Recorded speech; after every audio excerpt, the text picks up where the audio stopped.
अस्सलाम वालेकुम नाज़रीन, प्रोग्राम दरहकीकत के साथ आपका मेज़बान बिलाल हसन हाजिर है। नाज़रीन, जब हम गुज़िश्ता हफ्ते इस स्टूडियो में बैठे थे और आज जब हम लाइव प्रोग्राम कर रहे हैं तो इस दरमियान में जो हम एक ताराना निगाह डालते हैं गुज़िश्ता हफ्ते के तमाम मसरूफियात का, तो उसमें हम ये देखते हैं कि सबसे बड़ी बात ये है कि पाकिस्तान में इस वक्त जो है मईशत से ज़्यादा सियासी तौर पर जो गहमा गहमी ज़्यादा है और सियासत जो है मईशत पर हावी होती नज़र आ रही है। लेकिन हम सब जानते हैं कि मईशत की वजह से ही सियासत जो है वो उरूज पे होती है। लेकिन हमारे यहाँ मुल्क में कुछ उल्टी गंगा बहती है कि हम पहले सियासत की तरफ तवज्जो देते हैं, उसके बाद हम मईशत की तरफ आते हैं। मईशत की ये सूरत हाल है कि नाज़रीन के इस वक्त प्राइम मिनिस्टर जो है मुख्तलिफ ममालिक के मुख्तलिफ कॉन्फ्रेंस की तरफ जा रहे हैं और उनकी तमाम जो तवज्जो है वो बाहर के ममालिक से इमदाद हासिल करने पर पाकिस्तान का बकौल उनके की इमेज बेहतर करने के लिए वो तमाम दौरे कर रहे हैं। और इस दौरे में कुछ कामयाबी भी मिली कि सऊदी अरब से इन्हें तकरीबन 9 से 10 अरब डॉलर की जो है रिफाइनरी कायम करने का माहदा हुआ और इसके अलावा ये है कि 4 से 4 अरब डॉलर जो है वो तकरीबन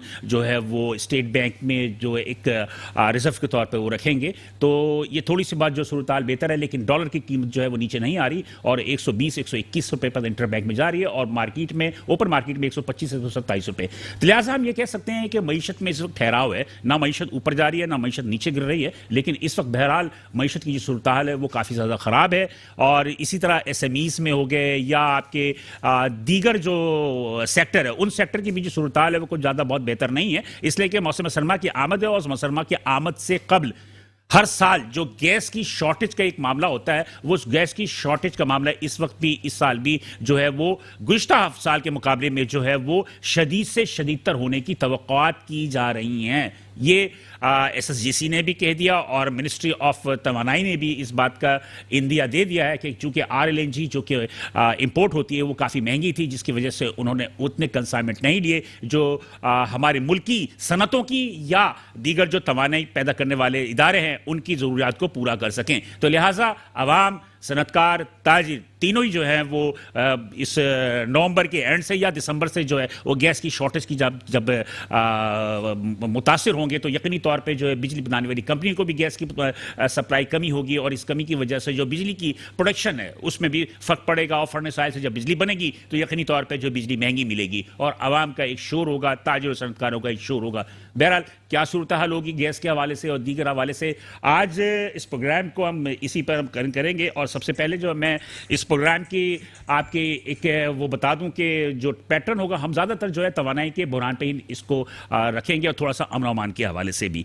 तो आज जिस मेहमान ने मेरे इस प्रोग्राम की जीनत बख्शी है वो आज इकलौते मेहमान हैं हमारे, कुछ दूसरे मेहमानों की कुछ प्रॉब्लम थी इस वजह से वो तरीक ना हो सके, लेकिन बहरहाल आज हम जिस मेहमान से आपके तारुफ करा देता हूँ ये हैं फैसल मोइस साहब। फैसल मोइस साहब जो हैं ये हैं सदर हैं निकाटी, नॉर्थ कराची एसोसिएशन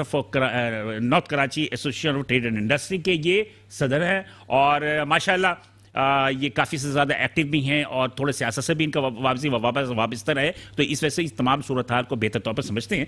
तो आज हम इनसे गुफ्तगू करेंगे। इसके अलावा हम ऑनलाइन जो है फ़ोन पे जो है ज़ुबैर मोतीवाला साहब से और इलियास मेमन से भी रब्ता रखेंगे। इस प्रोग्राम को आगे बढ़ाते हैं। सबसे पहले हम एक छोटी सी रिपोर्ट देखते हैं, रिपोर्ट के बाद दोबारा हाजिर होते हैं। साथ रहिएगा। पाकिस्तान में मौजूदा सूरत हाल सियासी तौर और माशी तौर पर गैर यकीनी सूरत हाल का शिकार है। मौजूदा इत्तेहादी हुकूमत को दोनों महाजों पर सख्त मुश्किलात दरपेश हैं। अपनी हुकूमत के क्याम से लेकर अब तक मईशत को संभालने की कोशिशों से नबर आजमा है। सबसे बड़ी कामयाबी मुल्क का FATF के ग्रे लिस्ट से निकलकर वाइट लिस्ट में आना है, जिससे साबका और मौजूदा हुकूमत की मुश्तरका कोशिशों से ही मुमकिन हो सका है। लेकिन गुज़िश्ता दिनों PTI के लॉन्ग मार्च में होने वाला सानिया, जिसमें साबका वजीर आजम और PTI के चेयरमैन इमरान खान के जख्मी होने की वजह से मुल्क में फिर गैर यकीनी सूरत हाल पैदा हो गई है। सरमायाकार मुल्क के मुस्तकबिल के तज़ब्बुब का शिकार हैं। गो के ग्रे लिस्ट से निकलने के बाद मालियाती इदारे और दोस्त ममालिक ने जून 2023 तक मदद का वादा किया है। दूसरी जानिब सैलाब की तबाहकारियों के बाइस फसलें तबाह और बर्बाद हो गई हैं। मुल्क में ग़ज़ाई किल्लत का सामना है। यही वजह है कि कीमतों में हर दिन इजाफा हो रहा है। शुमारियाती इदारे के मुताबिक महंगाई 30% से जायद की सतह पर आ गई है, जबकि माशी माहिरीन 40% से जायद का दावा कर रहे हैं। स्टॉक मार्केट लड़खड़ा रही है। सोने के नरखों में इजाफा हो रहा है। ज़र मुबादला के ज़खायर 14 अरब डॉलर की सतह सतह पर है। डॉलर की कीमत वजीर खजाना के बयानात के बावजूद 200 रुपए से नीचे नहीं आ रहे। तीसरी जानिब मुल्क में कुदरती गैस की किल्लत में भी इजाफा हुआ, जिसका असर मौसम सरमा की आमद से कबल ही जाहिर होना शुरू हो चुका है, जिसकी वजह से सनतों के साथ साथ आम शहरी भी भुगत रहे हैं। गैस की कमी की वजह से सर्दियों में अफरा तफरी फैलने की शदीद खतरात हैं, लेकिन सबसे ज्यादा मनफी असरात बिजली के सेक्टर में देखा जा सकता है, जहाँ गैस और LNG की अदम दस्तियाबी की वजह से फर्नेस ऑयल से बिजली पैदा की जा रही है, जिसकी वजह से बिजली के निर्खों में फी यूनिट इजाफा हो रहा है, जिसका खमियाजा आम आवाम भुगत रहे हैं, जिसका नतीजा मुल्क भर में एहतिजाज और इंतशार की सूरत में जाहिर होने के खदशात हैं। लेकिन हमारे हुक्मरान एहतियाती तदाबीर के बजाय अपनी सियासत और कुर्सी को बचाने में मसरूफ हैं। इसकी शायद एक वजह यह भी है कि हम मुतमईन रहते हैं कि मुश्किल वक्त में अपने कशकोल लेकर दुनिया भर से भीख मांगकर अपने मसाइल हल कर लेंगे। चौथी जानिब बेरोजगारी में इजाफे के बायस जराइम में बेतहाशा इजाफा हो रहा है, जिसमें आम शहरियों को जानो माल से हाथ धोना पड़ रहा है। नाज़रीन, आपने एक रिपोर्ट देखी। इस रिपोर्ट में हमने जो इस तमाम जो अहाता किया है कि सैलाबी सूरत हाल के एक तरफ अपनी तरफ है, दूसरी जानिब जो है मईशत की जो सूरत हाल उसकी क्या सूरत हाल है, इस पर हम मजीद गुफ्तगू करेंगे अपने मेहमान से। लेकिन यहाँ पे एक छोटा सा कमर्शियल ब्रेक लेंगे। कमर्शियल के बाद दोबारा हाजिर होते हैं, साथ रहिएगा। वेलकम बैक नाज़रीन, प्रोग्राम द हकीकत में हम दोबारा हाजिर हैं, साथ रहने का शुक्रिया। बात यह है कि आज हम इस प्रोग्राम में, चूंकि आप सब जानते हैं कि हमारे एक प्रोग्राम द हकीकत टोटली जो इकोनॉमिकल बेस्ड प्रोग्राम है और इसमें हम ज़्यादातर जो है इकोनॉमिक पे ही तवज्जो देते हैं। चूंकि सियासत और तिजारत साथ साथ है, इसलिए थोड़ा बहुत जो है वो सियासत पे भी गुफ्तगू हो जाती है। लेकिन बहरहाल आज हम शुरू जो करेंगे फैसल मुईज़ साहब से। ये सदर हैं NKATI, north Karachi association of trade industry के सदर हैं, और इनसे हम गुफ्तगू का आगाज़ करते हैं। फैसल साहब, कुछ दिनों आप लोगों ने गैस के हवाले से या बिजली के हवाले से काफ़ी ज़्यादा आप लोगों ने एक एहतजाज भी किया, बहुत ज़्यादा मीटिंग्स भी हुई, इस्लामाबाद भी गए, क्या सूरत हाल है? थैंक यू बिलाल भाई, ये तो हर साल का रूटीन बन गया 100%। यानी कि हर साल कोई ऐसी पॉलिसी नहीं बनती है हुकूमत की, चाहे इससे पिछली हुकूमत हो या आज जो हुकूमत है, कि किस तरह इंडस्ट्री का पहिया चलेगा। बिल्कुल, विदाउट एनर्जी इंडस्ट्री का पहिया नहीं चल सकता। बिल्कुल। रीजन ये है कि मैं आपको एक बात बताऊं कि आज जिस जगह पे खड़ा कर दिया गया है इंडस्ट्री को, जो बेसिक आपकी डिमांड है, अनएम्प्लॉयमेंट खत्म होती है अगर इंडस्ट्री चलेगी, आपके डॉलर्स आते हैं, आपकी रेमिटेंसेज आती हैं, तो मुल्क जो है वो तरक्की करता है, खजाना तरक्की करता है। मेरा कहना सिर्फ इतना सा है कि आज तक हमने इस चीज़ को सेटल क्यों नहीं किया। आज पिछले 10 से 15 साल से ये सर्दियों में यही वाकयात आते हैं, बिल्कुल इंडस्ट्रियल्स रोड पे आ जाते हैं, यानी कोई एक मुस्तकिल हल जो है वो किसी भी हुकूमत ने इस एनर्जी क्राइसिस का आज तक तलाश नहीं किया। आप इसके साथ ही अगर बराबर वाले जो हमारे नेबरिंग कंट्रीज है, खास तौर पे मैं जिक्र करूंगा बांग्लादेश का, जो पहले पाकिस्तान का हिस्सा था, आज उनके रिजर्व्स आप देख लें और पाकिस्तान के रिजर्व्स देख लें, इसलिए कि उनकी एक्सपोर्ट्स बहुत ज़्यादा है।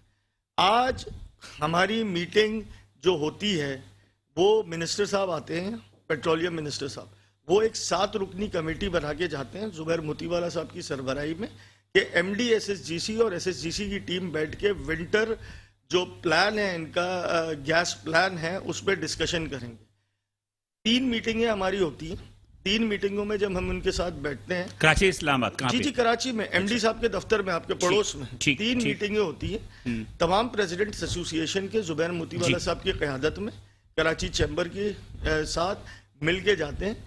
हम अपनी ग्रीवेंसेस रखते हैं कि आप किस तरह इस प्लान को, विंटर लोड मैनेजमेंट प्रोग्राम किस तरह आप बनाएंगे, मैनेज करेंगे। उसमें बहुत सारी चीजें हम उनकी एक्सेप्ट करते हैं और कुछ अपनी ग्रीवेंसेस जो है वो उनके सामने पेश करते हैं। तो ये मिलजुल के एक प्लान बनना चाहिए, जिसपे MD साहब का एक जुमला होता है कि I don't have gas. Simple जुमला। देखिए, इंडस्ट्री चलेगी तो मुल्क चलेगा। आज आपका मुल्क इसलिए सर्वाइव कर रहा है कि 70% you are relying on agriculture. ये खाने पीने की चीज़ें आपके मुल्क में अगर पैदा नहीं होती है ना, तो शायद आपका भी हाल जो हो वो श्रीलंका जैसा हो जाता। श्रीलंका भी नहीं, बल्कि अफ्रीका के किसी कंट्री जैसा हो जाता। तो आप एग्रीकल्चर पे सर्वाइव कर रहे हो। आपने रोज की बात ये है कि प्राइम मिनिस्टर या मिनिस्टर्स या हुकूमत ये कहती है कि अपनी एक्सपोर्ट्स को बढ़ाओ। एक्सपोर्ट्स उसी सूरत में बढ़ सकती है कि आप हमें प्रॉपर यूटिलिटीज, एनर्जी सप्लाईज, ये चीजें दें और रेट्स में दें। आज अगर आप बिजली की कीमत देखते हैं या गैस की कीमत देखते हैं, तो जो कीमतें इस वक्त इस मुल्क के अंदर हैं, आप अगर बराबर बांग्लादेश जाके देखें तो मेरे ख्याल में 5 रुपए 75 पैसे की जो है वो बिजली पर यूनिट मिलती है। अच्छा, पाक रुपीज में आप कन्वर्ट करें, अगर आप टैली कर लें ये सारी चीजें। मेरा सिर्फ कहना ये है कि आज हमारी कॉस्टिंग जो है वो बढ़ती से बढ़ती जा रही है आगे, और सारी चीजें जो हैं वो हम compete किस तरह करेंगे मार्केट में? जब बांग्लादेश किसी बायर से बैठ के बात करता है या इंडिया के जो जाके बात करता है किसी कस्टमर से, तो वो सिंपल बात ये कहता है कि जी पाकिस्तान से मुझे ये रेट मिला है, और वो उससे आधे रेटों में उसको माल की सप्लाई दे रहा है। तो इंटरनेशनल मार्केट में हम एक्सपोर्ट को कैप्चर कैसे करेंगे? आपकी एक्सपोर्ट्स नहीं बढ़ेंगी तो आपके रिजर्व्स नहीं मजबूत होंगे। सारी चीजें एक जगह पे रखें तो देखें कि हम मुल्क को आगे कैसे बढ़ा सकते हैं। अब गैस की बात आपने की, अगर गैस के मामले पे 12 मीटिंग जो है जुबैर मोतीवाला साहब आप लेंगे, वो उनकी मीटिंग है मिनिस्टर्स से हुई, बिल्कुल सही, मुझे और पता है। सारे प्लान पे बात हुई। लेकिन यहाँ जब हम एंड पॉइंट पे आते हैं तो यहाँ का जो SSGC का स्टाफ है वो कॉपरेट ही नहीं करता। वो कहता है जी मुझे I have orders from ministry, I have to do this. Sir, industrialist हमेशा से बिजनेस कम्युनिटी का एक मकाम होता है बिल्कुल, हर मुल्क में, और उसी हर से मुल्क तरक्की में करता है। उनको पहले दर्जे का शहरी इसलिए कहलाया जाता है कि वो अनएम्प्लॉयमेंट दूर करते हैं। जी बिल्कुल सही है ना? वो मुल्क के खजाने को मजबूत करते हैं। ये सारी चीजें होती हैं। बिल्कुल। आज बिजनेस कम्युनिटी को एक लॉलीपॉप दी जाती है SSGC बुला के, और बोला जाता है कर लो, और 4 दिन बाद वो ऑर्डर निकलता है और वो CC में सिर्फ SSGC नहीं बल्कि के इलेक्ट्रिक भी। जी जी, और कैबिनेट में जाके वो अप्रूवल के लिए चला जाता है। ना उसमें हमारे लीडर जुबैर मोतीवाला साहब की कंसर्न होती है, ना हमारे सातों प्रेसिडेंट की मतलब खुद concern आपस में शामिल। फैसला कर यानी वो लेती है अच्छा, तो ये इसका मकसद है, ये लॉलीपॉप ही हुआ ना कि आप 3 दफा मीटिंग में जो प्रेसिडेंट्स हैं एक एसोसिएशन के, जो फेस करते हैं 5-5 हजार इंडस्ट्रीज जो उनके इलाके में। कराची चैम्बर ऑफ कॉमर्स के इस वक्त जी, कराची चैम्बर ऑफ, है। हाँ, हमारी parent body Karachi chamber of commerce, आप उन सबको किसी लूप में लिए बगैर जो है वो कोई एक ऑर्डर निकाल देते हैं और सारी चीजें ऐसी करते हैं जो इंडस्ट्री के खिलाफ जाती है। तो भाई ये मुल्क कैसे चलेगा? बात करते हैं, प्राइम मिनिस्टर साहब हर जगह मौजूद होते हैं कि हर हुकूमत को, चाहे हमारी हुकूमत है या किसी की हुकूमत है, चार्टर ऑफ इकोनॉमी साइन करना चाहिए कि इकोनॉमिक पॉलिसी जो मुल्क की होगी किसी हुकूमत को भी तब्दील होने के बाद, नहीं होनी चाहिए। लेकिन मसला ये है कि यहाँ तो जो हुकूमत आती है वो पॉलिसी तब्दील कर दी, हम कहाँ जाएं? मैं मेरे साथ लाइन पे थोड़ा सा इलियास मेमन साहब है, मैंने से गुफ्तगू कर ले, उसके बाद हम मजीद गुफ्तगू से सुनेंगे। अस्सलाम वालेकुम इलियास मेमन साहब, मेरी आवाज आ रही है आपको? जी आ रही भाई, आ रही। इलियास साहब, बात ये कि आप SMEs में, खासतौर पर स्मॉल एंड मीडियम एंटरप्रेन्योर्स में काफी ज्यादा एक्टिव आदमी हैं, क्या सूरत हाल है इस वक्त? आपने की पिछली मरतबा एहतजाज भी हुए कारोबार के हवाले से, कारोबार की हालत तो बहुत खराब है। परचेजिंग पावर नहीं है कस्टमर में ना। अच्छा, अलग अल्लामा इकबाल डेरी की छुट्टी में हमने बाजार पूरा कराची खोला हो, तो उसमें भी बाजार की हालत खोला यूं था कि हमारे परेशान है कारोबार खोले। कारोबार की हालत तो बहुत खराब है। 40 से 45% कारोबार रहेगा। कारोबार हालांकि इस वक्त भरपूर सीजन है, भरपूर नवंबर दिसंबर पीक पे जाता है, कारोबार नहीं है।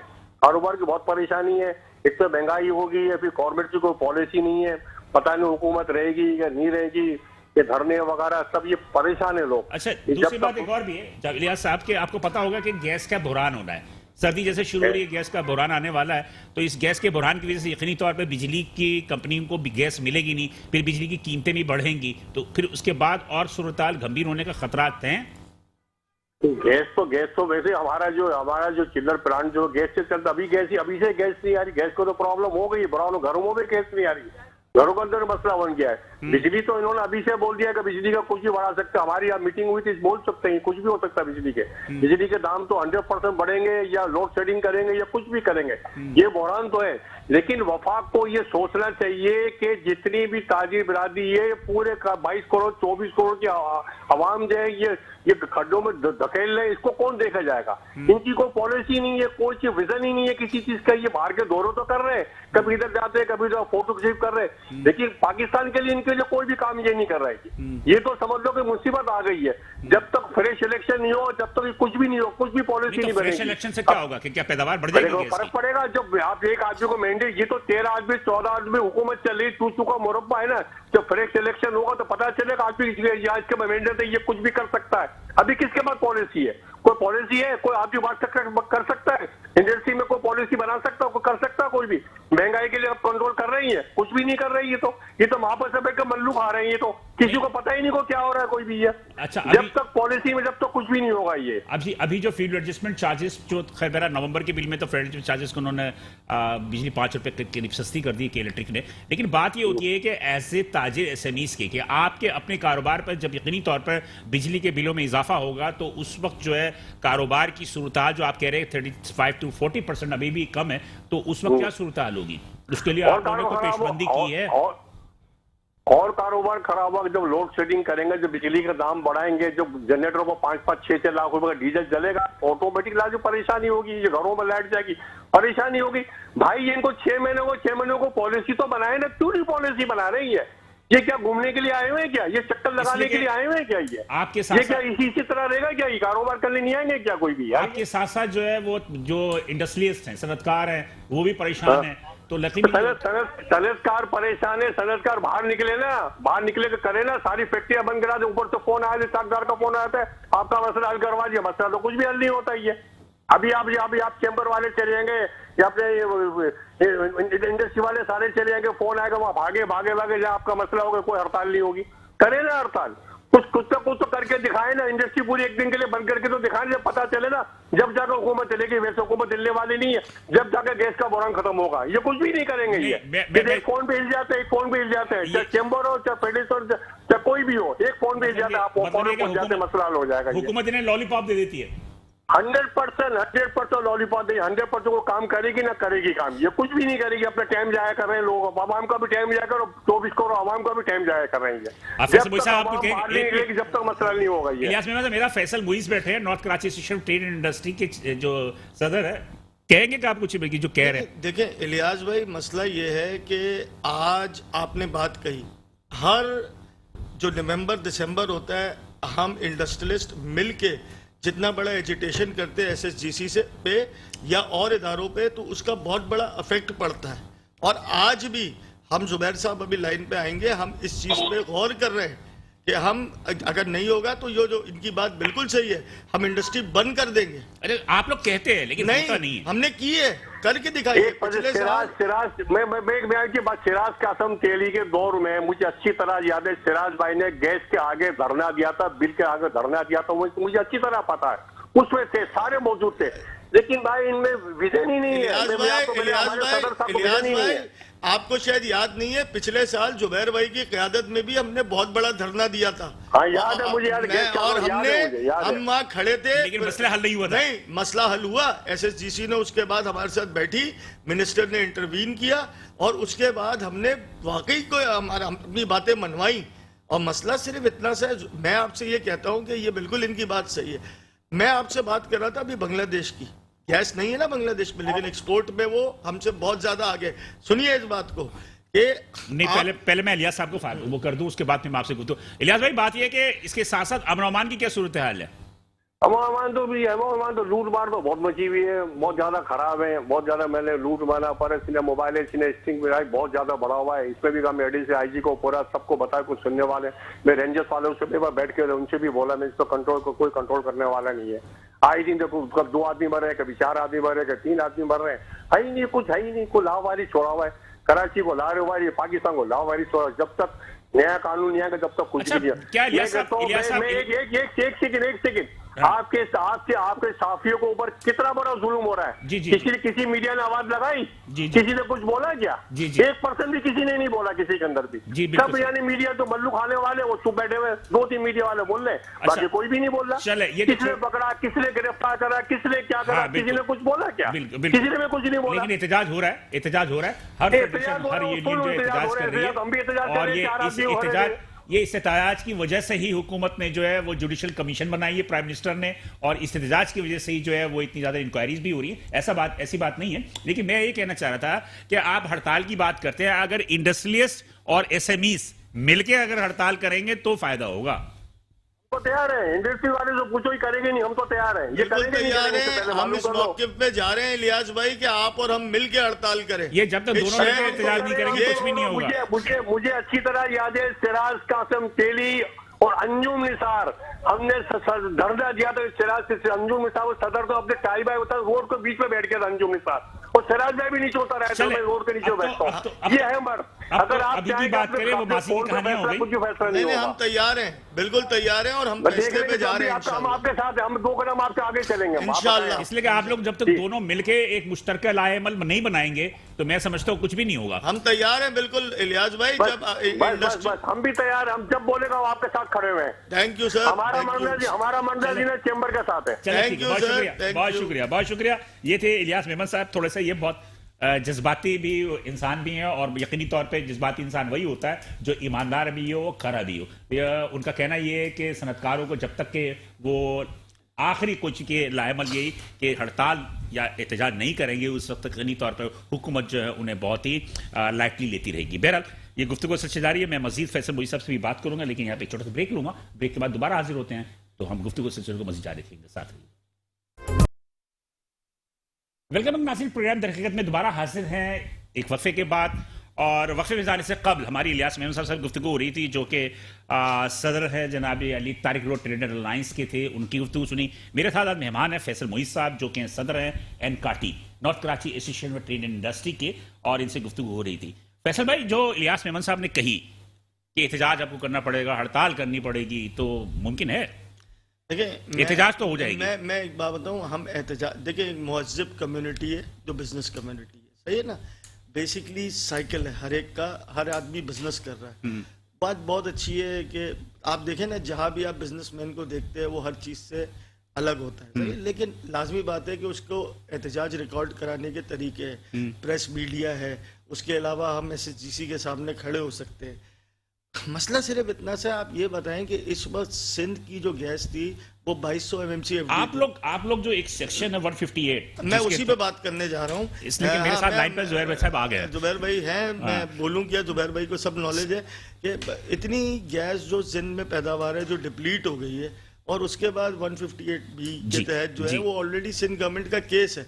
लेकिन आज सिंध गवर्नमेंट भी आवाज नहीं उठा रही है हमारे लिए। पहले भी नहीं उठाई उसने? नहीं, वो जब डिफरेंट गवर्नमेंट थी तो उस वक्त आवाज उठा दी थी, लेकिन अब आवाज नहीं उठ रही है। मेरा सिर्फ ये कहना है कि मिनिस्टर साहब यहाँ आए, जुबैर भाई की सरबराही में कमेटी बनी, सारी चीजें फैसला, और उसके बाद इसी कमेटी को बाईपास करके एक ऑर्डर निकाल दिया SSGC ने। ये कौन सा इंसाफ है कि बिजनेस कम्युनिटी के साथ ये लोग कर रहे हैं? यानी ये वो लोग हैं जो इस शहर की 54%, यानी इस मुल्क की 54% एक्सपोर्ट इस शहर से होती है।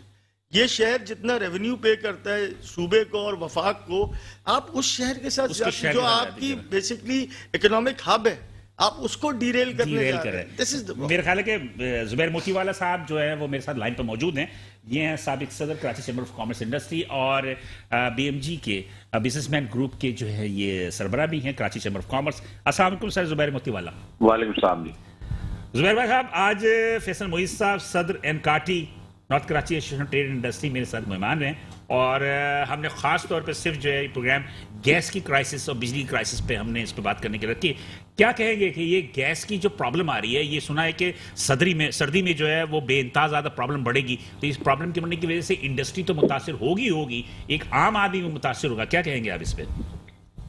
गैस की शॉर्टेज जो है उसकी सबसे बड़ी जो वजह है बहुत ज्यादा शॉर्टेज है। हमें जरूरत है 1150 MMCF की, और हमारे पास इस वक्त तकरीबन 845 से 850 MMCF गैस है। तो बहुत बड़ा शॉर्टफॉल है जो इस वक्त हमारे पास जो इस वक्त चल रहा है, खास करके सिंध और बलूचिस्तान के सूबे में, और जो SSGC जिस पर मुहित है। अब अगर इसको हम देखते हैं तो इसके अंदर हमको जो ना RLNG जो है वो RLNG इंपोर्ट होती है, और तमाम की तमाम जो है SNGPL को दी जाती है।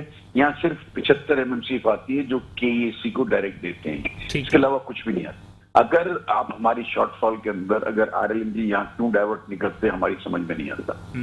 इसके बाद हम ये देखते हैं कि अगर कराची की सनतों को आपने चलाना है तो गैस के बगैर तो नहीं चल सकती, क्योंकि आपने हमको ट्यून्ड अप किया। हम मुशर्रफ साहब के जमाने में हम बिजली से बिजली लेते थे और अपनी बिजली बनाने का ख्याल भी नहीं था।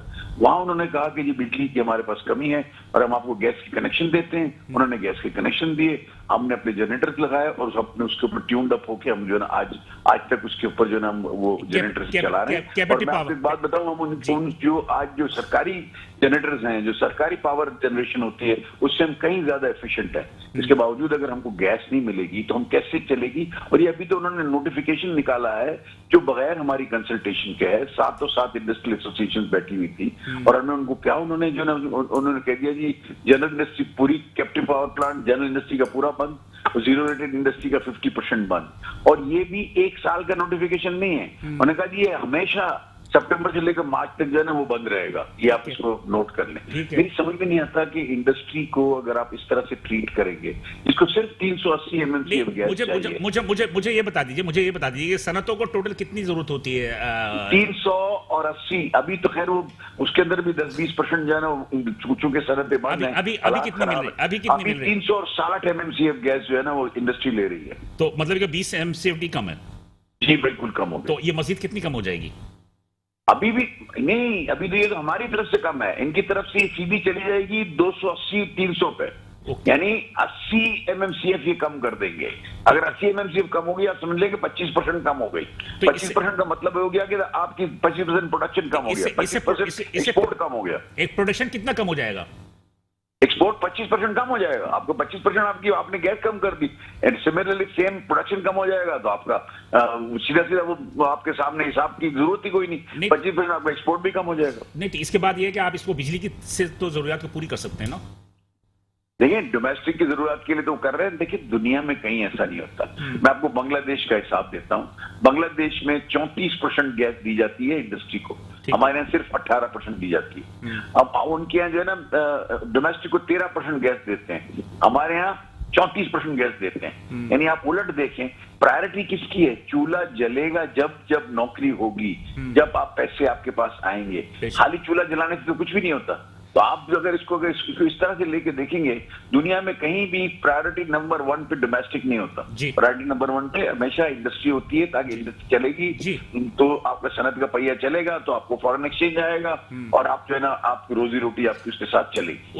उसकी वजह यह है कि दुनिया में वोट की जरूरत नहीं होती है। हमारे हुकूमत जो है वो डोमेस्टिक को देके वोट लेना चाहते हैं, वो वोट की सियासत को ज्यादा मेरा ख्याल नहीं, इसलिए मैं इस बात को नहीं मानता बिलाल के। देखें अगर इन तमाम बातों को भी हमें मान लें, सब हम कर लेंगे वोट के लिए करते, तो ये तो सिर्फ पाकिस्तान में 30% ऐसे कुछ नसीब लोग हैं जिनको गैस मिलती है डोमेस्टिक। बाकी 70% लोग आज भी लकड़ी, मिट्टी का तेल और जो कन्वेंशनल मेथड्स हैं उसी से हीटिंग करते हैं। इसके अलावा कुछ भी नहीं। 30% सिर्फ लोग हैं। अब इन 30% लोगों के लिए आप अगर अपनी एक्सपोर्ट को सेक्रीफाइस करते हैं, आप उनको जो है ना आप अपने यहाँ की जो एम्प्लॉयमेंट है उसको सेक्रीफाइस करते हैं, तो ये आपकी पॉलिसी है। अच्छा, ठीक है, पकड़ा आप मुल्क में रह गए। अभी इलियास मेमन साहब से हमारी गुफ्तगू हो रही थी। इलियास मेमन साहब कह रहे थे कि जब तक कि इंडस्ट्रियलिस्ट और SMEs मिलके एक हड़ताल नहीं करेंगे उस वक्त शायद कि मामला हल ना हो। तो आर यू एग्री? हड़ताल की जरूरत कैसे रहेगी भाई? फैक्ट्री चलेगी ही नहीं तो हड़ताल क्या करना है? वैसे ही बंद हो जाएगा। 25% तो उसमें हड़ताल की जरूरत भी नहीं है ना जी। नहीं, तो कई इलाके ऐसे हैं जो टेल एंड के ऊपर, मिसाल के तौर पर साइट का जो एरिया है वहां तो आज भी गैस नहीं है। आज मेरी फैक्ट्री के अंदर 0 गैस थी और वो उनको पता भी है।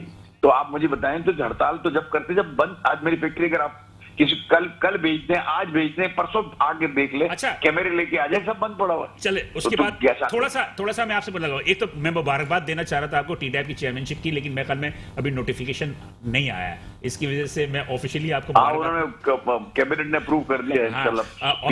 मैं आपको ऑफिशियली मुबारकबाद नहीं दे रहा कि TDAP के भी चेयरमैन की नोटिफिकेशन नहीं आया, लेकिन बहरहाल गैर रस्मी तौर पर मैं आपको इसकी मुबारकबाद भी दे रहा हूँ कि अल्लाह ताला करे कि आपकी सरपरस्ती में जो TDAP जो है वो अच्छा काम करे। जिसका जो है 1 मिनट के लिए बता दीजिए मुझे कि अमरमान की सूरत हाल की क्या सूरत हाल है? अमरमान भी बड़ा खराब है, इस पे भी कराची चैम्बर ने काफी आवाज भी उठाई है। देखिए जी, अमन अमान का भी ताल्लुक गैस से है। अच्छा। मैं इसको ऐसे देखता हूँ, जब आपके पास एम्प्लॉयमेंट कम होगी, जब आपकी प्रोडक्शन एक्टिविटीज कम होंगी, लोग बेरोजगार होंगे, तो लॉ एंड ऑर्डर की सिचुएशन तो लामाहाला खड़ी होगी। एक तो हमारा ये प्रॉब्लम है, लॉ एंड ऑर्डर जो हमारी पोजीशन है, एम्प्लॉयमेंट के अंदर बहुत प्रॉब्लम हुआ है, लोगों को निकाला गया है, रिट्रेंचमेंट हुई है, कई मिलों ने कितने हजारों आदमी जो है उन्होंने रिट्रेंच किए। और इसके अलावा जो दूसरा जो प्रॉब्लम आ रहा है लॉ एंड ऑर्डर का, वो ये है कि सैलाब से घिरे हुए जो लोग हैं वो सारे हिजरत करके यहाँ आ रहे हैं। इसके बाद दूसरे मुल्कों से जो लोग आ रहे हैं वो भी यहाँ आ रहे हैं। अब वो ना इनका यहाँ कोई घर है ना कुछ है, वो अपनी वारदात करते हैं और आगे चले जाते हैं। इन तमाम चीजों के साथ अगर मैं कुछ कहूंगा तो जो ना CPO सब कहेंगे जी उन्होंने ये कहा, तो मैं ये कहता हूँ कि कराची को अमन चाहिए, कराची को एनर्जी चाहिए। बिल्कुल। ये दो चीजें आप दे दें, इंशाअल्लाह ताला पाकिस्तान तरक्की करेगा। चलिए, थैंक यू। ये थे जुबैर मोतीवाला, ये BMG ग्रुप के सरबराह भी हैं और साबिक सदर कराची चैम्बर ऑफ कॉमर्स और सदर थे ये साइट एसोसिएशन के भी। बहरहाल मोई साहब, फैसल मोई साहब, टाइम कम है हमारे पास, थोड़ा ये बता दीजिए कि जुबैर साहब ने ये बात की, क्या कहेंगे कि आपके बिल्कुल सही बात है कि अमन अमान का जो मसला है वो मैंने अपनी बात शुरू करते ही आपको ये कहा था कि अगर इंडस्ट्री का पहिया चलेगा तो अनएम्प्लॉयमेंट नहीं होगा। हाँ, आज जो भी क्राइम हो रहा है, जुबैर भाई ने उस चीज की दी के प्रॉब्लम ये है कि अनएम्प्लॉयमेंट बढ़ रही है, इंडस्ट्री बंद होने जा रही है। ये आज जितनी है ये लॉ एंड ऑर्डर की सिचुएशन इससे ज्यादा बढ़ेगी अगर आज हुक्मरानों ने होश के नाखून नहीं लिए ना, इस इंडस्ट्री के पहिए को नहीं चलाया तो ये प्रॉब्लम्स तो क्रिएट होनी है। आज तमाम इंडस्ट्रियल जोन्स अनसेफ हो चुके, मैं हकीकत बात आपको बता रहा हूँ। स्नैचिंग बढ़ गई है, चीजें लॉ एंड ऑर्डर की सिचुएशन खराब होती जा रही है। मुझे तो ये लग रहा है कि ये सियासी इस्तेहकाम भी नहीं है इस मुल्क में। मैं एक बात बताऊं कि जिस तरफ ये मुल्क जा रहा है, वी वांट कि हमारी ये इतना हमारे आबा अजदाद ने इस मुल्क को जिस तरह बनाया और आज जिस तरफ ये मुल्क जा रहा है, ये वाकई अलमिया है हमारे सोचने अच्छा, के एक लिए। बात और भी, अगर कारखाने बंद होते हैं, कारखाने बंद होते हैं, इंडस्ट्री के सवाल आती है, लेकिन आप लोग बेरोजगार मतलब कि लोगों की जो है चांटियां करोगे, लोग निकलेंगे, हो रहा है। तो एक कह रहे हैं कि सैलाब जदगान में से बहुत सारे लोग आए जिनका ना घर है ना कोई अता पता है, वो भी इन्वॉल्व हो सकते हैं। मैं ये नहीं कह रहा कि वो है, तो कहने का मकसद ये है कि कैसे इसको देखते हैं कि इंडस्ट्री को कैसे संभालेंगे आप। फिर तो ये मेरा ख्याल है कि जो भी लोग हैं पैसे वाले वो तो मुल्क छोड़ के चले जाएंगे। देखें, आप एक बात याद रखें, ये वो शहर है जहाँ रोज लाखों की तादाद में माइग्रेशन होती है, 100%। पूरी पाकिस्तान से माइग्रेशन होती है। लाजमी बात है कि इस शहर की आबादी पहले 1 करोड़ थी, फिर 1.5 करोड़ हुई, आज 3 करोड़ से आगे ज्यादा है। तजावुज कर चुकी कहते हैं 3.5 करोड़। अच्छा, इस शहर को आपने जो है वो बड़ा यानी डील करना है, बड़े फेडरल में जो लोग बैठे हुए हैं या प्रोविंस में बड़े जो लोग technical बैठे अंदाज हैं, में बड़ा करना है। टेक्निकल डील करना है। बेसिकली यहाँ हर कास्ट और रेस के लोग रहते हैं। हम पहले फंस चुके हैं एथनिक फाइट्स में इस शहर के अंदर। आज जो सिचुएशन क्रिएट की जा रही है इस शहर में, हमें किसी तरह भी रोकना होगा। अब क्या है, आप इस शहर में पूरे पाकिस्तान में जो सबसे ज्यादा रेवेन्यू आपको देता है, जिस शहर की वजह से पाकिस्तान का इंजन चलता है, इकोनॉमिक इंजन चलता है, इस शहर पे खास नजर डालनी होगी वफाकी हुकूमत को भी और सूबाई हुकूमत को भी कि यहाँ की इंडस्ट्री चले, पहिया चले, अनएम्प्लॉयमेंट खत्म हो, लोग रोजगार पे लगे। इस शहर की को खास तवज्जो देनी पड़ेगी। मैं हकीकत बात बता रहा हूँ। आज आपने देखे कराची है तो सब कुछ है। अच्छा, एक बात बता दीजिए, आप कह रहे हैं कि जुबैर साहब ये सब कह रहे हैं कि सनतें जो है वो जवाल की शिकार हो रही हैं, खासतौर पर तवानाई की वजह से। तो ये यार ये जो एक्सटेंड हो रहा है, यानी कि नॉर्थ कराची एसोसिएशन फेज 2 लेकर आ रही है, साइट वाले भी जो है अपना फेज 2 लेकर आ रहे हैं, तो इंडस्ट्री की जो रकबे को, इंडस्ट्रियल जोन को जो ये वाइड कर रहे हैं, बढ़ा रहे हैं, तो क्यों कर रहे हैं? देखिए, बात ये है कि कुछ स्पैन आता है, बहुत अच्छा होता है। कोविड के दरमियान जो है, जब इंडिया और बांग्लादेश कोविड में चला गया तो लाजमी बात है आपके ऑर्डर्स बढ़ गए, आपके पास ऑर्डर्स सारे स्विच हो गए उन मुल्कों से आपकी तरफ। एक साल के जो ऑर्डर्स थे वो आपके पास आ गए, तो लोगों ने एक्सपेंशन किया, उस वक्त था। लेकिन आज वो इंडस्ट्री जिन्होंने लगाई है वो बंद कर रहे हैं, वो 1 यूनिट बमुश्किल तो नहीं, मैं ये नहीं कह रहा है वो तो बंद कर रहे हैं, कुछ बंद भी होती है, कुछ और वजूहात भी होती हैं। मेरे कहने का मकसद है कि ये जो इंडस्ट्रियल जोन में जो फेज 2 आ रहा है, फिर फेज 3 आ रहा है, तो ये लाजमी सी बात है, लोगों को जगह चाहिए ना। देखिए, बात ये कि एक SME जब 15-20 साल काम करती है तो लाजमी बात है वो एक्सपेंशन भी करती है। मैं आपसे कह रहा हूं ना कि जब आज ऑर्डर्स नहीं है, आज अमेरिका में जो रिसेशन आया हुआ है उस वजह से बाहर माल खरीदने को तैयार नहीं, ओवरऑल ग्लोबली जो है वो रिसेशन है, सही है ना। तो आज जो है जिन लोगों ने एक अच्छे टाइम में जो इंडस्ट्रियल जोन्स आप कह रहे हैं कि वहां कोई जमीन ली थी एक्सपेंशन की, कह रहा हूं कि वो नहीं कह रहा, मेरी बात नहीं समझ रहे। मैं कह रहा हूं नया जो डेवलप हो रहा है, फेज 2 हो रहा है, साइट फेज 2 हो रहा है, तो अगर खरीदार है तो फेज 2 नया लॉन्च जरूर हो रहा है, रोज एक नया इंडस्ट्रियल जोन, लेकिन खरीदार नहीं है अभी भी।